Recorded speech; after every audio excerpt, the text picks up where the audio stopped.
If you have ever watched TV that has commercials or you have listened to the radio with commercials, you know that repetition over and over drives something into your mind, even if you don't want it to be. There's something there that just catches in your brain and you become aware of whatever it is. That's intentional.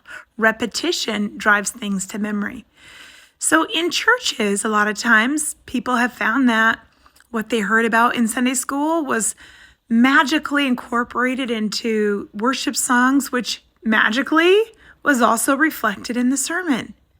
And believe it or not, all of those leaders don't necessarily talk to each other, but God is at work in what is happening.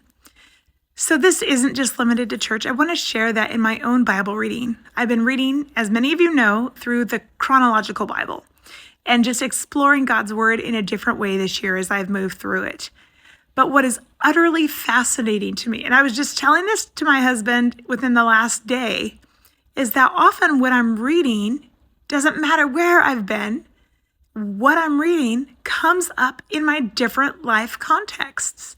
And it happened again today, which was really hilarious. I was reading in Jeremiah, because that's where I've progressed to in the chronological Bible, and that same exact passage that I had underlined in my Bible came up in a class that I was in today as well. God is really funny about driving things to mind. Just as we hear from people trying to sell their products, God is trying to sell us on his word about certain things. And he brings those things repeatedly to mind in different ways and different formats. When this happens, do not neglect to pay attention. When you are recognizing that something is coming up repeatedly, it's time to listen and see what God is saying to you. Dig in, absorb what God is saying, meditate on what he's trying to convey to you through that word.